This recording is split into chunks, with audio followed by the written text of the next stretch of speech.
Her small hand pressed against the freezing glass, fingers splayed wide as if she could somehow pull warmth through the barrier. "She's so cold, Daddy," the 5-year-old whispered. And in that moment, a billionaire who'd spent 3 years perfecting the art of not feeling anything realized his daughter was about to teach him a lesson he'd never forget, one that would cost him far more than money and give him back something he thought he'd buried forever. Welcome, my beloved. Before we dive into the whole story, please click subscribe and let me know in the comments where you're watching from, because tomorrow I will be giving you another story just as beautiful as this one, and you don't want to miss it. Now let's get into it. The lobby of the Huntington Hotel smelled like expensive coffee and the kind of pine-scented air freshener that probably came from trees that never existed. Dominic Ashford stood near the floor-to-ceiling windows, checking his watch for the third time in as many minutes. His attorney was late, again. The irony of paying someone $500 an hour to waste his time wasn't lost on him, but Dominic had long ago accepted that wealth meant tolerating incompetence with a smile. "Daddy, look." His daughter Scarlett tugged at his coat sleeve, her cream-colored knit hat slightly askew. She'd insisted on wearing the matching scarf her late mother had made, even though it was a bit too long and kept dragging on the ground. Dominic had given up fighting that battle. "Pick your wars," his mother used to say. A scarf wasn't a hill worth dying on. "What is it, sweetheart?" He barely glanced down, his eyes still scanning the lobby entrance. "That lady, outside." Dominic followed his daughter's gaze to the window. Beyond the glass, the December afternoon had turned brutal. Snow fell in thick sheets, the kind that made the evening news warn people to stay home. The street was nearly empty, except for a few determined pedestrians hunched against the wind. And there, just outside the window, stood a young woman. She couldn't have been more than 26 or 27, wearing a thin jacket that looked like it came from a thrift store clearance rack 3 winters ago. In her arms, bundled in what appeared to be hand-knitted gray blankets, was an infant. The baby's tiny face was barely visible beneath a gray hat, but Dominic could see the child's hands clutching at the blankets. The woman was swaying slightly, rocking the baby with a mechanical rhythm that spoke of exhaustion so deep it had become muscle memory. She wasn't begging, wasn't holding a sign. She was just standing there, trying to shield her child from the wind, existing in a space that the warm people inside had decided didn't require their attention. "She's so cold, Daddy," Scarlett said. And her voice cracked in that way that meant tears were coming. "The baby's cold." Dominic felt something uncomfortable twist in his chest.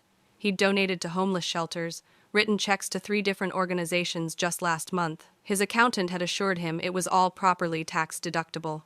He'd done his part. More than his part. "They have places for people like that, Scarlett," he said gently, crouching down to her level. "Shelters, places where they can get warm." "Then why isn't she there?" It was a child's question, simple and devastating. Dominic didn't have a good answer.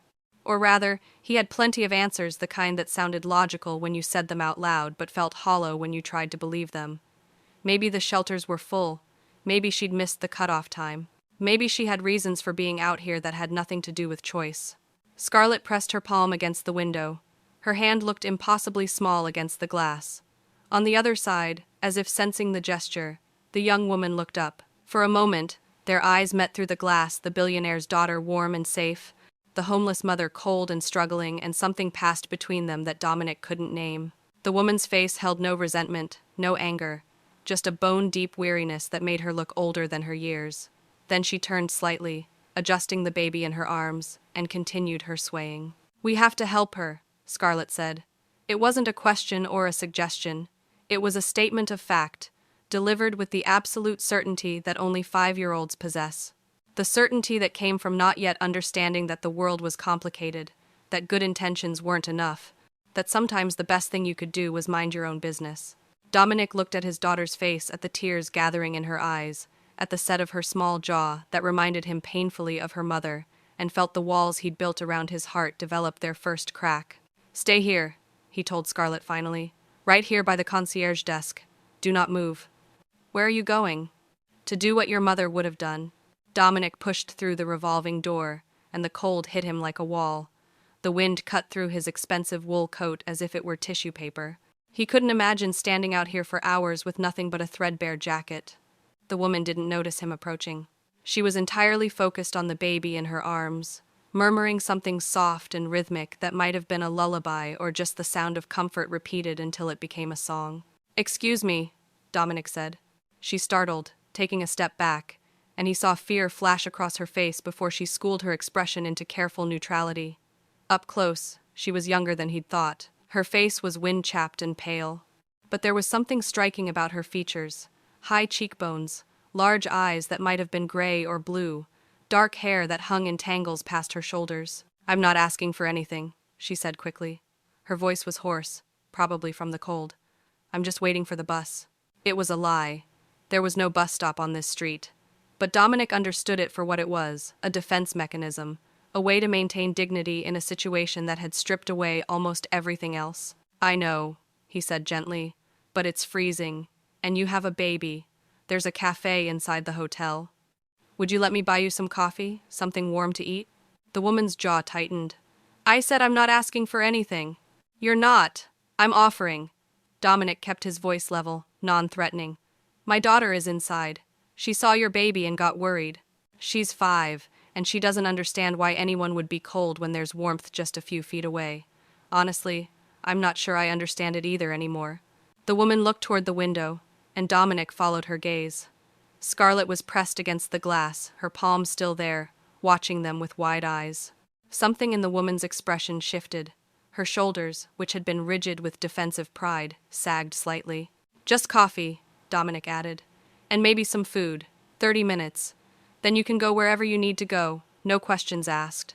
The baby made a small sound, somewhere between a whimper and a sigh, and the woman looked down at the bundle in her arms. Dominic saw her internal struggle play out across her face, pride versus need, independence versus the reality of a 2-month-old who deserved better than this. 30 minutes, she finally said. "Then we leave." Inside the warm cafe, Dominic watched her wrap both hands around a cup of hot chocolate as if it were a lifeline. She'd refused coffee.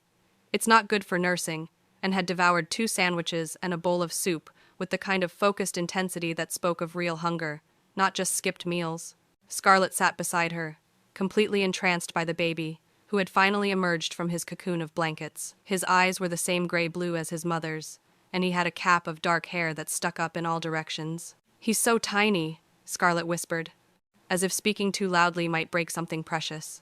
"He's 2 months old," the woman said. There was a softness in her voice when she talked to Scarlett that hadn't been there when she spoke to Dominic. "Your age once, just much smaller." "Can I hold him?" The woman hesitated, and Dominic saw the calculation behind her eyes. Trust didn't come easy when the world had stripped you down to nothing. But then she looked at Scarlett's eager face and seemed to make a decision. "If your father says it's okay." "Please, Daddy?" Scarlett turned to him with pleading eyes. Dominic nodded, and the woman carefully transferred the baby into Scarlett's arms, showing her how to support his head. Scarlett's face transformed into pure wonder, and something in Dominic's chest cracked a little wider. His daughter hadn't held a baby since before her mother died. They'd talked about maybe having another child someday, but then the diagnosis came, and someday had turned into never.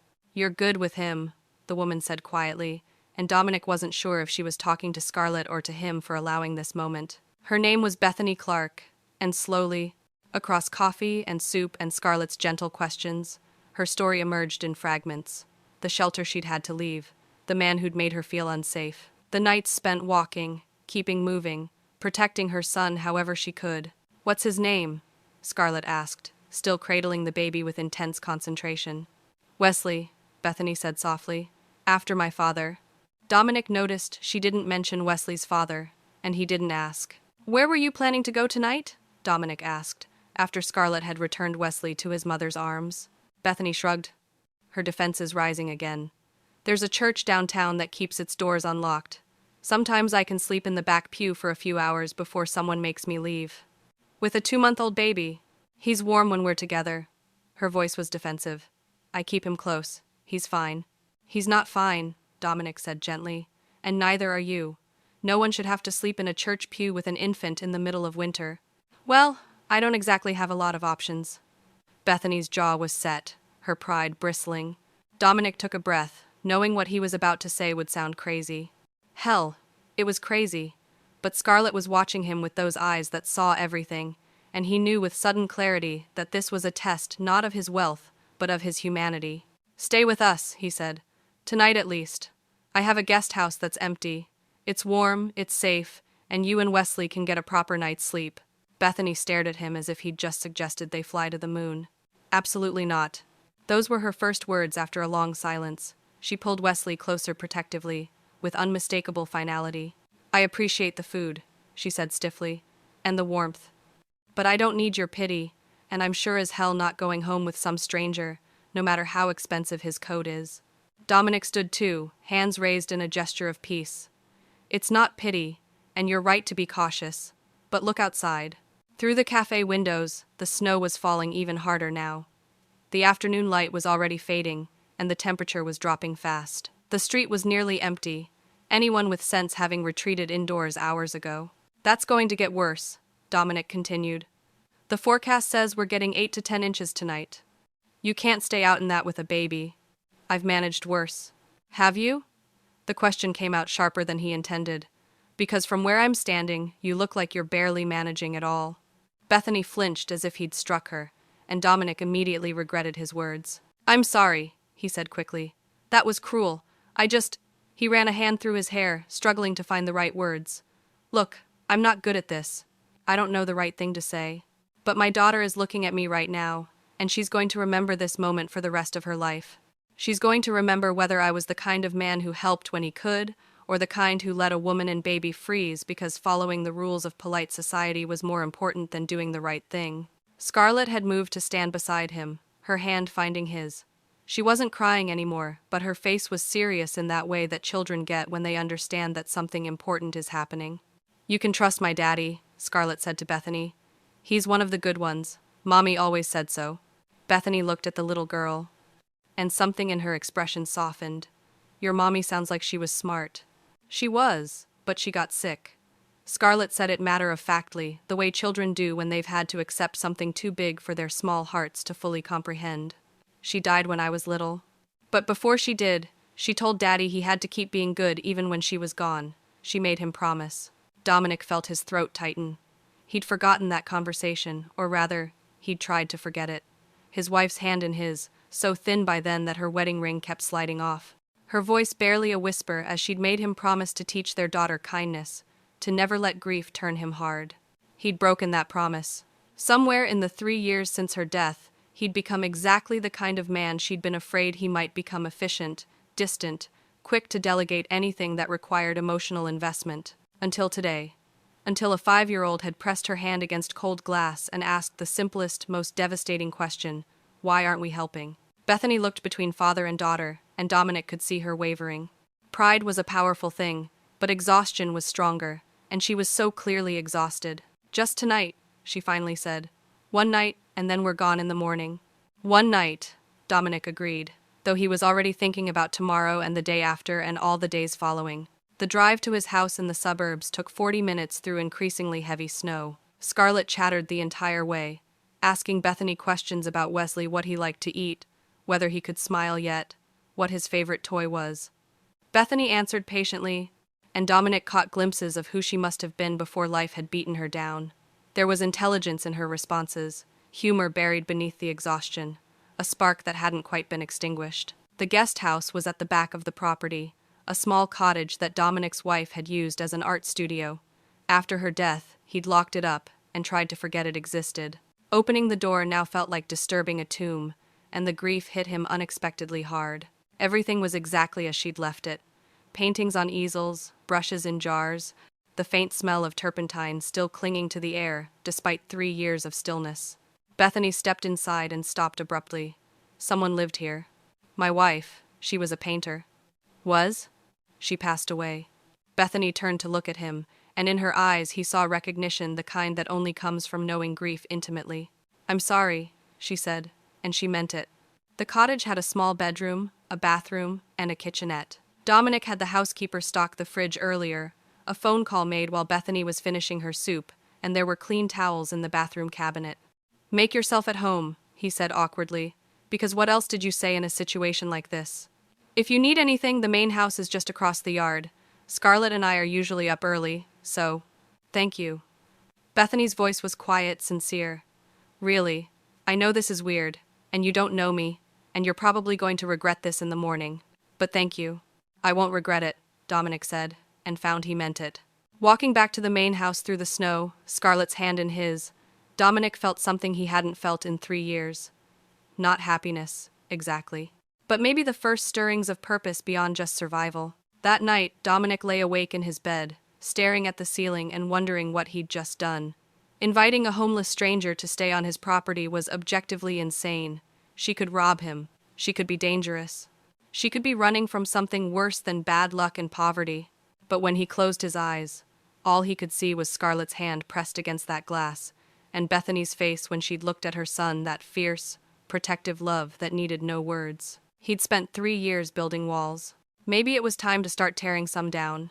The one night turned into 2 when Dominic saw how well Bethany had slept, how much brighter her eyes looked with actual rest behind them. It turned into 3 when Wesley smiled for the first time, and Scarlett declared it the best day of her life. It turned into a week when Dominic realized that the cottage lights being on at night made his property feel less like a mausoleum and more like a home. He kept telling himself it was temporary, that Bethany would find a place at a shelter or get into a housing program and move on. But temporary had a way of becoming permanent when no one was looking, and neither of them seemed in a hurry to change the arrangement. Scarlett was thriving. She spent every afternoon after kindergarten at the cottage, helping Bethany with Wesley, drawing pictures to tape on the walls, filling the small space with the kind of joy that children generate without effort. Watching his daughter laugh again, really laugh, the way she used to before her mother died, made Dominic realize how quiet their house had become. Bethany was transforming too. With regular meals and actual sleep, the exhaustion had lifted from her face, revealing the beauty that poverty had temporarily obscured. She'd started painting again, using his late wife's old supplies, and the cottage was slowly coming back to life with splashes of color. But Dominic knew this couldn't last forever. Eventually, Bethany would need more than just a warm place to sleep. She'd need independence, a job, a real future, and he'd need to figure out what role, if any, he played in that future. He just wasn't ready to think about it yet. Not when Scarlett was happy. Not when the cottage lights made him feel less alone. Not when Bethany smiled at him across the dinner table and his heart did something it hadn't done in 3 years. Dominic woke at 3 in the morning to the sound of crying. For a confused moment, he thought it was Scarlett, that she was having another nightmare about her mother. But Scarlett was asleep in her room down the hall, and the sound was coming from outside. He pulled on a robe and looked out his bedroom window. The guest house lights were on, golden against the darkness and snow. The crying grew louder, a baby's wail, desperate and inconsolable. Dominic was out the door and across the yard before he'd fully decided to move, snow soaking through his slippers. He knocked on the cottage door, then knocked again when there was no answer. "Bethany? Is everything okay?" The door opened. Bethany stood there with Wesley in her arms, tears streaming down her face. The baby was screaming, his face red and scrunched with misery. "I can't make him stop," she said, and her voice was ragged. "He won't eat, he won't sleep. He just keeps crying and I don't know what's wrong and I'm a terrible mother and I don't know what I'm doing and—" "Hey!" Dominic stepped inside and closed the door behind him. "Breathe. You're not a terrible mother. Sometimes babies just cry. Not like this. Something's wrong. I know something's wrong." Dominic looked at Wesley. The baby's cry did sound different, sharper, more pained. "When did this start?" "About an hour ago. He was fine, and then he just wasn't." Bethany was bouncing Wesley, rocking him, doing everything she was supposed to do, but nothing was working. Dominic reached out hesitantly. "May I?" Bethany looked uncertain but handed him the baby. The moment Dominic took Wesley, he felt it the infant was burning up with fever. "He's hot," Dominic said. "Really hot. We need to get him to a hospital." The panic that flashed across Bethany's face was immediate and visceral. "No, no hospitals." "Bethany, he's sick. You can hear it in his cry. He needs a doctor." "I can't. They'll take him." Her voice broke. "I don't have insurance. I don't have an address. They'll call social services and they'll take him away from me." Dominic's heart clenched. She wasn't being irrational. She was being realistic. The system that was supposed to help people like her often punished them instead. Wesley's cries intensified, and Dominic made a decision. "Then we don't take him to a hospital. I know a pediatrician who owes me a favor. Lives 20 minutes from here. I'll call and ask him to meet us at his office." "At 3 in the morning? I donated money for his daughter's surgery last year. He'll do it." Dominic was already pulling out his phone. Dr. Elliot Cross met them at his office, bleary-eyed but professional. He examined Wesley under warm lights while Dominic and Bethany watched anxiously. "Ear infection, doctor," Cross finally announced. Pretty severe one. Painful, but treatable. I'll write a prescription for antibiotics. He should start feeling better within 24 hours. The relief on Bethany's face was profound. He's going to be okay? He's going to be fine, but you caught it just in time. Ear infections in infants this young can get serious fast. Doctor, Cross looked at her kindly. You're a good mother. You knew something was wrong. Tears spilled down Bethany's cheeks. Thank you. Thank you so much. At the 24-hour pharmacy, Dominic paid for the medication without comment. Bethany didn't protest this time. By the time they got back to the cottage, Wesley's cries had diminished to whimpers. Bethany gave him his first dose of medicine, and within 30 minutes, he was asleep. Dominic should have gone back to the main house. It was nearly 5 in the morning, and he had meetings in a few hours. But something kept him there, sitting at the small kitchen table while Bethany made tea with shaking hands. I was so scared, she whispered. I thought I was going to lose him. But you didn't. He's okay. Because of you. She set a cup of tea in front of him, then sat down across the table. You didn't have to do that. Call your doctor friend, pay for everything. You could have just called an ambulance and let the system figure it out. And risk them taking him? No. Bethany looked at him for a long moment, and Dominic saw something shift in her expression. The defensive walls she'd been maintaining were crumbling, replaced by cautious trust. Why are you doing this? She asked. Really, you don't know me. You don't owe me anything. Dominic thought about how to answer that. About Scarlett's hand on the glass. About his wife's voice making him promise to stay human. About how easy it was to look away from suffering when it wasn't your own. 3 years ago my wife died, he said slowly. And I spent those 3 years building walls between me and everything that hurt. I thought I was protecting my daughter, protecting myself. But I was just hiding. He met Bethany's eyes. You asked why I'm helping. Maybe it's because seeing you fight so hard for your son reminded me what courage actually looks like. And maybe because my daughter deserves to grow up knowing that compassion isn't weakness. Bethany's eyes filled with tears again. You're a good man, Dominic Ashford. It was the first time she'd used his first name, and somehow that felt significant. Outside, dawn was starting to break, gray light filtering through the snow clouds. Wesley slept peacefully in his makeshift bassinet, and sitting at that small table, drinking tea with a woman he'd met only days ago, Dominic felt more present in his own life than he had in 3 long years. The complications came on a Tuesday afternoon when Dominic returned home early from work. He pulled into the driveway and saw a man standing outside the cottage, pounding on the door. Even from a distance, Dominic could sense the aggression in his posture. He was out of his car and across the yard in seconds. Can I help you? His voice was cold, carrying the authority of someone used to being in charge. The man turned. He was in his late 20s, with the kind of lean, hard look that came from living rough. There were tattoos crawling up his neck, and his eyes were bloodshot and mean. Who the hell are you? The man demanded. I own this property, and you're trespassing. I'm looking for Beth. She's here. I know she's here. Inside the cottage, Dominic could hear Wesley crying and knew Bethany was in there, probably terrified. Everything clicked into place. This was the reason she'd been running. The abusive ex she'd mentioned in fragments of conversation. There's no one here by that name, Dominic said evenly. And I'm going to ask you once more to leave before I call the police. The man took a step closer, and Dominic could smell alcohol on his breath. She owes me. That kid is mine, and she had no right to disappear like that. That kid is Wesley, and he's not a possession. Now get off my property. Or what? You're going to make me? The man laughed, but there was violence in it. Rich guys like you don't know how to fight. You just throw money at problems. Dominic didn't respond to the taunt. He pulled out his phone and dialed. What are you doing? Calling the police. I have a clear view of your license plate from here, and I'm sure they'd be interested in why you're harassing a woman with a restraining order. He was bluffing. He had no idea if Bethany had a restraining order. But the lie landed. The man's expression shifted from aggressive to calculating. This isn't over, he said. Tell Beth she can't hide forever. I'll find her again. He stalked back to his beat-up truck and peeled out of the driveway, spraying gravel. Dominic stood there until the sound of the engine faded completely, then knocked on the cottage door. Bethany, it's me. He's gone.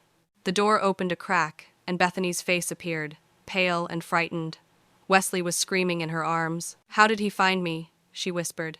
How did Christian know? So that was his name, Christian. Dominic filed it away. I don't know, but we're going to figure this out. Together. No. Bethany was already moving, grabbing her backpack with one hand while clutching Wesley with the other. We have to leave, right now. If Christian knows I'm here, he'll come back. He'll bring people. Her voice broke. He's dangerous, Dominic. Really dangerous. I can't put you and Scarlett at risk like this. You're not going anywhere. Dominic's voice was firm. Especially not with that man out there looking for you. You don't understand. Christian doesn't let go. He's abusive, controlling, probably violent. Dominic met her eyes. I understand more than you think, and I'm telling you that running isn't the answer. Not anymore. Then what is? Bethany looked defeated, and it broke his heart to see that spark he'd watched return to her eyes starting to dim again. What am I supposed to do? I have nothing. No money, no place to live, no way to protect my son from his father. Christian has rights, even if he's a terrible person. If he takes me to court, then we'll get you a lawyer, a good one. I can't afford. I can, Dominic said it simply, as if it were obvious. Bethany, you don't have to do this alone anymore. Let me help, really help. Not just with a place to stay, but with everything. We'll file for full custody, get a restraining order that actually means something, make sure you and Wesley are protected. Bethany stared at him. Why would you do that? We're nothing to you. You don't owe us anything. You're not nothing. The words came out more intensely than Dominic intended. You're not nothing to Scarlett. She adores you and Wesley. And you're not. He paused, realizing what he was about to admit. You're not nothing to me either. The air between them shifted, charged with something neither of them had acknowledged until this moment. Bethany's breath caught, and Wesley's cries had softened to hiccuping whimpers. Dominic. Whatever she was about to say was interrupted by the sound of the front door opening. Scarlett's voice called out across the yard. Daddy? Are you at Beth's house? The moment shattered. Dominic stepped back, clearing his throat. We'll talk more later. For now, stay inside. Keep the doors locked. I'm going to call my security company and get cameras installed around the property. Thank you, Bethany said softly, for everything. As Dominic walked back toward the main house, Scarlett running to meet him with questions about what was wrong, he realized something that should have terrified him but somehow didn't. He was falling for Bethany Clark. Falling for a homeless woman with a 2-month-old baby and an abusive ex-boyfriend and more problems than any rational person should want to take on.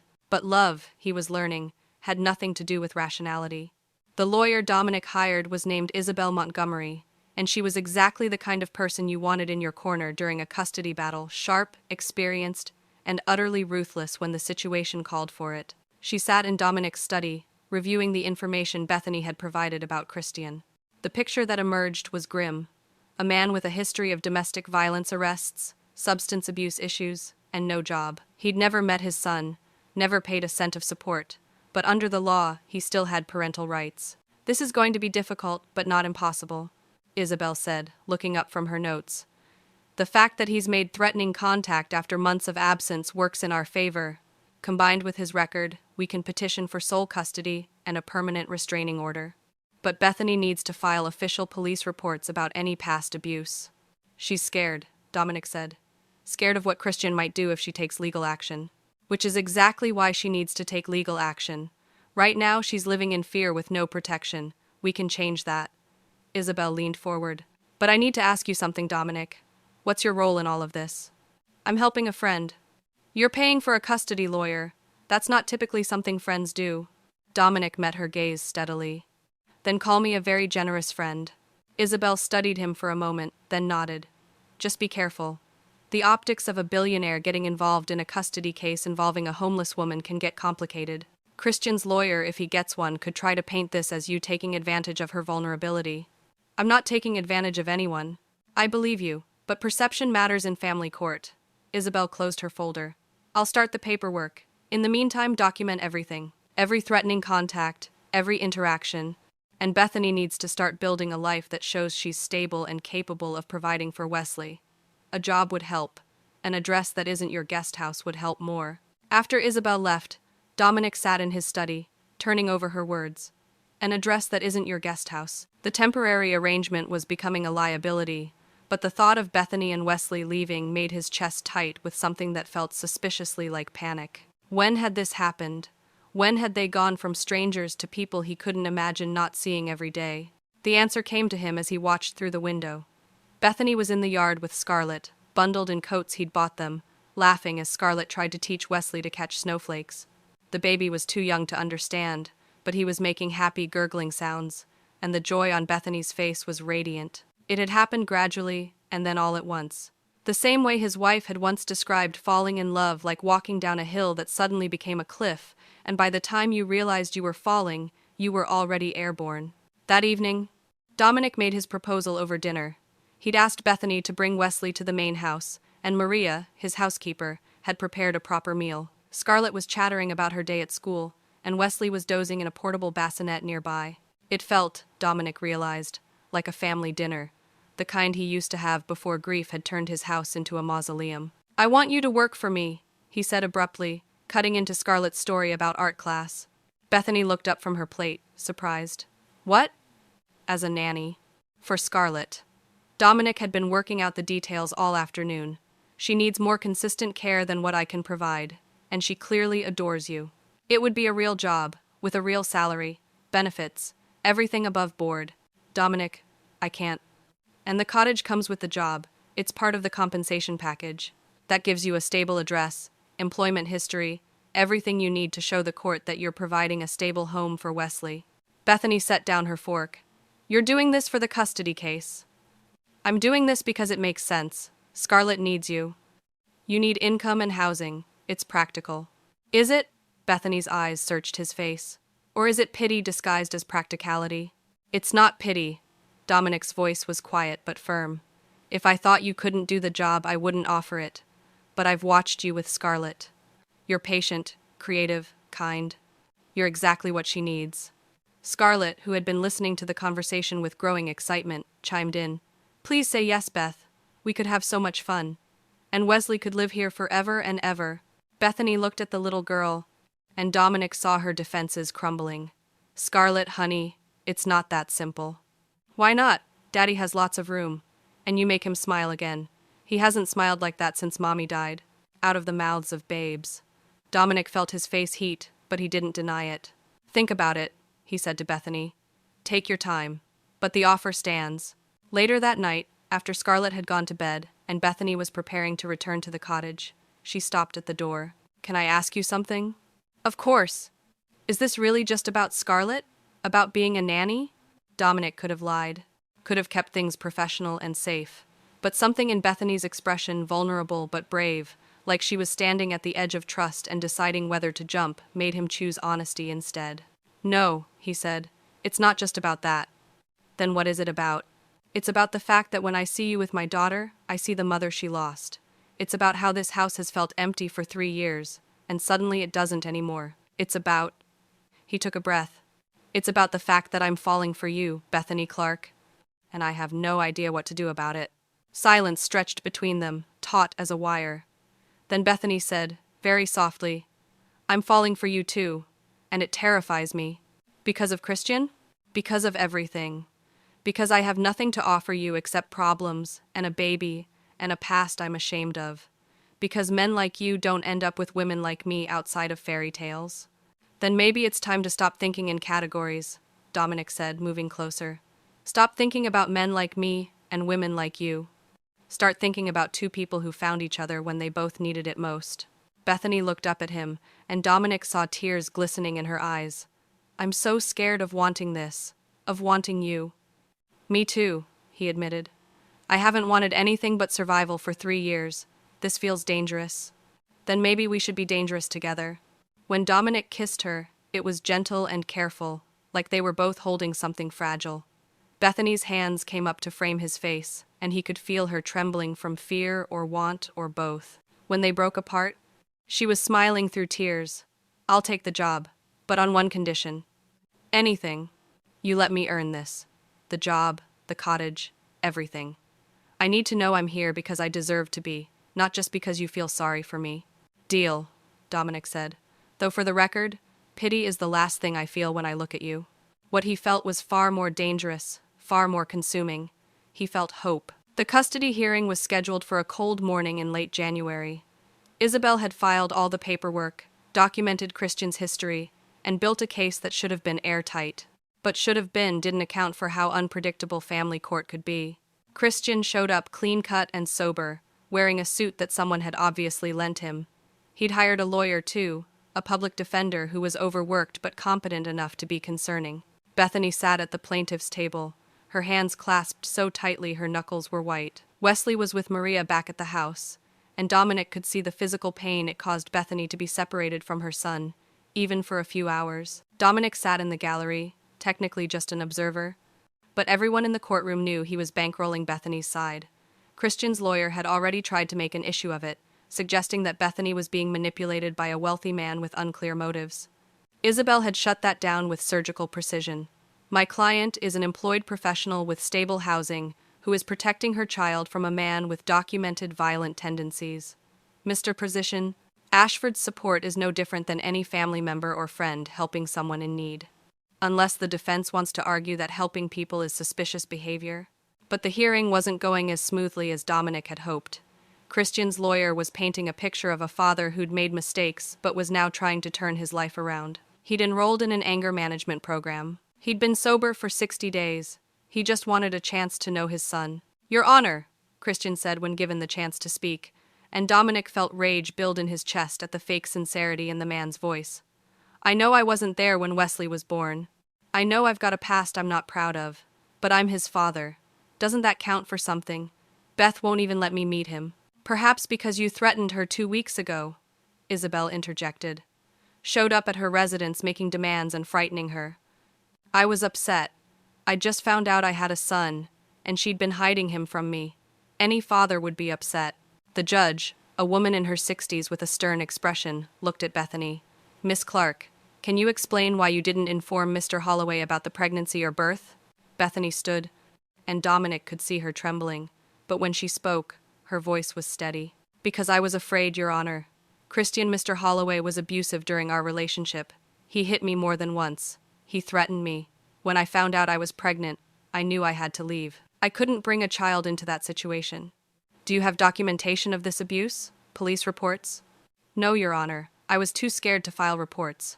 I thought if I just disappeared, he'd leave me alone." Christian's lawyer pounced. "So we only have Miss Clark's word that any abuse occurred. Meanwhile, she's living in a cottage owned by a billionaire, accepting money and gifts. Your Honor, this looks less like an abuse situation and more like a custody dispute being funded by someone with ulterior motives." "Objection." Isabel was on her feet. "Mr. Ashford is not on trial here. Neither is my client's right to know his own son." The judge raised a hand for silence. "Enough. I'm going to order a full custody evaluation. In the meantime, supervised visitation will be established. Mr. Holloway, you'll have the right to see Wesley for 1 hour per week, at a neutral location, with a court-appointed supervisor present." "Your Honor," Bethany's voice broke. "Please, you don't understand how dangerous." "I understand that a father has rights, Miss Clark. The visitation will be supervised for everyone's safety. But unless you can provide concrete evidence of serious danger, I can't deny him contact with his biological child." The gavel came down, and Dominic watched Bethany's face crumble. Isabel was already whispering reassurances this wasn't over. They'd keep building the case. Supervised visitation was better than unsupervised, but Dominic could see that none of it was reaching her. Outside the courthouse, Bethany broke down completely. Isabel had gone back inside to file additional motions, and it was just Dominic and Bethany standing in the winter cold. "He's going to take him," she sobbed. "He's going to take Wesley away from me. I knew this would happen. I knew I couldn't fight him." "Hey." Dominic pulled her into his arms, not caring who saw. "Listen to me. He's not taking anyone anywhere. It's supervised visitation, that's all. And we're going to keep building our case until there's no judge in the world who would give him custody." "You heard them. They think I'm lying about the abuse. They think you're manipulating me. They're going to give him partial custody at best, and then what? I have to hand my baby over to a man who terrorized me?" "No." Dominic pulled back to look her in the eyes. "We're going to win this. But Bethany, you need to trust me. Trust the process. Trust that you're not alone in this fight anymore." She searched his face, and slowly, the panic receded. Not gone, but manageable. "What if trusting you isn't enough? Then we'll figure out what is, together." The first supervised visitation happened 3 days later at a family services center. Dominic wasn't allowed inside, but he waited in the car with Bethany, holding her hand while she clutched Wesley and tried not to cry. "I can't do this," she whispered. "I can't hand him over." "You're not handing him over. You're letting him be in a room with his biological father for 1 hour while a professional watches. That's all. What if Christian says something, does something? Then it gets documented. And we use it in court. Beth, every minute of this visit is being monitored. He can't hurt Wesley. He can't even touch him without permission. When the supervisor, a kind-faced woman named Paula, came out to collect Wesley, Bethany held her son so tightly that Dominic thought she might refuse. But finally, with tears streaming down her face, she handed him over. The hour that followed was the longest of Dominic's life. Bethany sat rigid in the passenger seat, staring at the building as if she could see through the walls to where her son was. Dominic tried to distract her with conversation, but gave up when he realized she wasn't hearing a word. When Paula finally emerged with Wesley, the baby was crying, and Bethany was out of the car before Dominic could even unbuckle. She practically snatched Wesley from Paula's arms, checking him over with frantic hands. "He's fine," Paula assured her. "Fed, changed, completely fine." Mr. Holloway was appropriate. Awkward, but appropriate. Did he? He held him for a few minutes, tried to give him a bottle, but Wesley wouldn't take it. Mostly he just looked at him. Paula's expression was sympathetic. "Miss Clark, I know this is hard. But from what I observed, Mr. Holloway didn't do anything to raise concern, which meant they'd have to do this again next week, and the week after, and keep doing it until the court made a final decision." In the car, Wesley finally calmed down, nestled against Bethany's chest. She was crying silently, and Dominic reached over to take her free hand. "1 hour down," he said quietly. "We can do this." "Can we?" Bethany's voice was exhausted. "Because it feels like we're losing." "We're not losing, we're fighting, there's a difference." But privately, as he drove them home through gray winter streets, Dominic wondered if fighting would be enough. The breakthrough came from the last place Dominic expected, Christian's own mother. Her name was Lorraine Holloway, and she showed up at the house on a Sunday afternoon, 3 weeks after the custody hearing. Dominic answered the door to find a woman in her 50s, wearing a threadbare coat and a look of determination that reminded him uncomfortably of Bethany. "Mr. Ashford? I'm Christian's mother. I need to talk to Beth." Every instinct told Dominic to say no, to protect Bethany from whatever this was. But something in Lorraine's expression, shame, maybe, or desperation, made him pause. "Wait here," he said, and went to get Bethany. She went pale when he told her who was at the door. "No, absolutely not. She's probably here to—" "I don't think so," Dominic said gently. "Just listen to what she has to say. I'll be right there with you." They sat in the living room, Bethany clutching Wesley like a shield, Lorraine perched on the edge of the couch looking like she might bolt at any second. Scarlett was at a friend's house, which Dominic was grateful for. Whatever this conversation was, it didn't need a 5-year-old audience. "I'm sorry to just show up," Lorraine began. Her hands were twisted in her lap. "But I didn't know how else to find you. Christian doesn't know I'm here. He'd be furious if he knew." "Then why are you here?" Bethany's voice was cold, defensive. Lorraine took a shaky breath. "Because what he's doing is wrong. What he's always done is wrong, and I'm tired of making excuses for it." The words hung in the air. Dominic leaned forward. "What do you mean?" "Christian isn't trying to be a father. He's trying to punish Beth for leaving him. He's trying to maintain control." Lorraine's voice cracked. "I know my son. I've watched him do this to every woman who's ever tried to get away from him. He doesn't care about that baby. He cares about winning." "Can you prove that?" Dominic asked. "Could you testify to it?" "I could. I would." Lorraine looked at Bethany with something like anguish. "I'm sorry. I'm so sorry for what he put you through. I knew he was hurting you, and I told myself it wasn't my business. That you were adults and I shouldn't interfere, but that was cowardice. I should have helped you then, so I'm trying to help you now." Bethany was crying, but her voice was steady. "Why? What changed?" "I saw him with the baby. During one of those supervised visits. I was there, he doesn't know. I watched through the window, and Beth, he looked at that child like he was a trophy. Not a person. A trophy. And I thought about my grandson growing up with that look in his eyes, and I couldn't." She trailed off, wiping her own tears. "I couldn't let it happen again." Isabel Montgomery took Lorraine's statement 2 days later. It was damning years of observed abuse. Multiple women who'd fled Christian, a pattern of behavior that painted him as exactly what Bethany had always said he was: dangerous, controlling, and utterly lacking in empathy. Combined with the evaluation from the supervised visits where Paula had noted Christian's concerning lack of emotional connection to the child, the case began to shift.